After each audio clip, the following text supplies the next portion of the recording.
Selamat siang, Butika. Siang, Pak Jamil. Jadi pertemuan kita kali ini itu menindaklanjuti dari rangkaian seperti akademik yang dilakukan oleh sekolah kita. Di awal pertemuan yang dulu itu kita sudah membicarakan dan mendiskusikan observasi, di mana pada saat observasi itu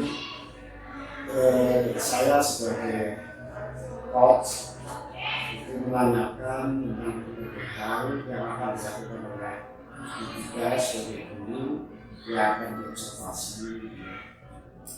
Jadi kita diskusinya mengarah itu ya, nggak usah tegang. Jadi kalau kelebihan dari metode coach itu kan posisi kita itu sebagai mitra ya.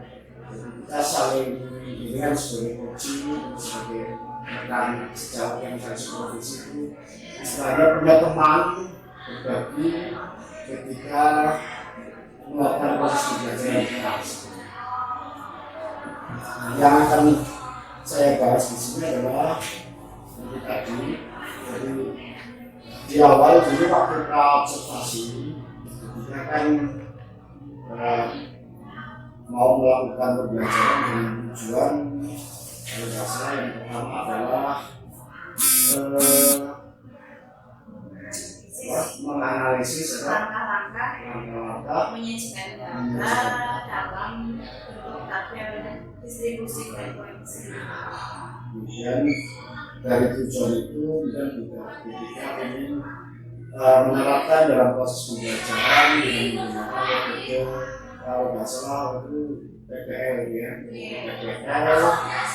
Kemudian nilainya perolehan pengetahuan, keterampilan dan pemilihan sikap ya, pemilihan sikap. Dan itu juga ada pilihan kelompok ya. Penilaian kelompok belum, paling baru sebatas refleksi apakah anak menyukai pembelajaran yang di dalam bentuk kelompok seperti itu.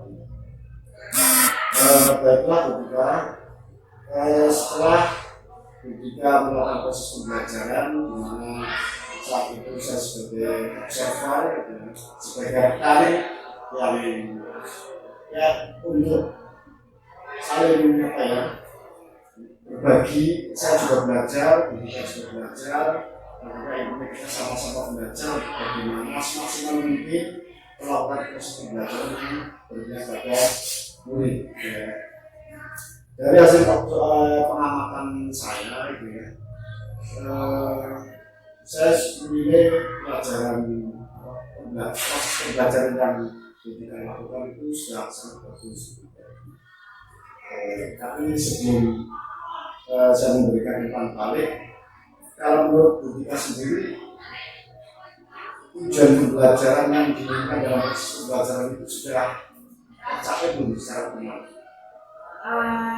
Kalau saya sendiri menilainya dari apa yang dikerjakan anak, proses pembelajaran sebenarnya sudah, karena itu saya rencanakan apa yang ingin saya sampaikan saya tuangkan dalam LKPD, kemudian langkah-langkahnya juga merujuk kepada indikator pencapaian kompetensi yang ingin dicapai. Jadi ketika anak sudah mampu mengerjakan LKPD tersebut, berarti tujuannya sudah tercapai.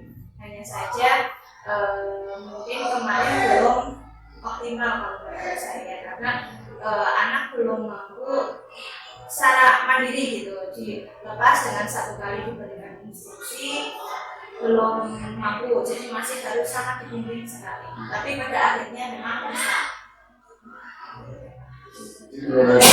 Ketika kemarin hasil pembelajaran masih belum optimal ya. Berarti Butika sendiri tahu ya, artinya kalau memang itu belum optimal, kira-kira dari Butika sendiri langkah-langkahnya harus seperti apa? anak saja yang belum terbiasa, karena selama ini pembelajaran yang saya lakukan hanya masih berpusat kepada saya, pada guru. Ya, yang belum optimalnya maksud saya adalah saya menginginkan pembelajaran yang berpusat pada siswa gitu. Mungkin anak kaget karena tidak sering dilakukan pembelajaran seperti itu yang berbasis masalah, yang menggunakan LKPD, kemudian bekerja dalam kelompok. Anak belum terbiasa mungkin karena itu. Tapi akan mungkin lebih dibiasakan supaya lebih optimal lagi. Jadi kalau menurut kita pembelajaran kemarin itu akan bisa berlangsung secara minimal jika ketika murid sudah menjalankan proses pembelajaran yang berpusat pada murid. Tapi kalau saya lihat kemarin kayaknya sudah berpusat pada murid ya, dimana murid bekerja sama dan sebagainya itu. Iya, tapi maksudnya masih sangat butuh dibimbing sekali. Belum yang misalnya anak-anak dalam proses menggali informasi itu mereka belum bisa mandiri gitu. Sekali membaca buku mereka masih harus bertanya seperti itu, tidak paham dari sumber informasi yang tersedia.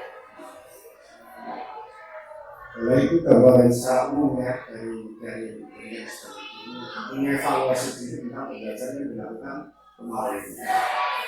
Dan saya ingin bukan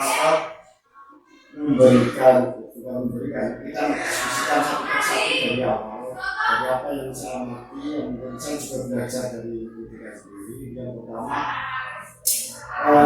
ketika kan di awal anak sudah dibentuk kelompok gitu ya, itu bisa diberitahu nggak latar belakang pembentukan kelompok itu apa? Maksudnya kadang-kadang kita kan bentuk kelompok itu atas dasar misalnya secara acak gitu 1, 2, 3, 1, 2, 3 seperti itu. Nah, ketika sendiri kemarin bentuk kelompoknya gimana?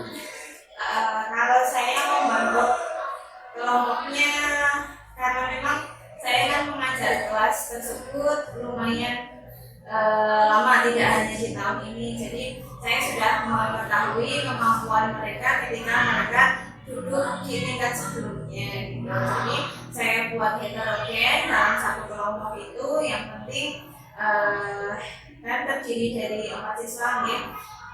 Karena kelas tersebut jumlah putra dan putrinya seimbang, jadi saya buat 2 putri 2 putra, dan juga melihat kemampuan kognitif mereka.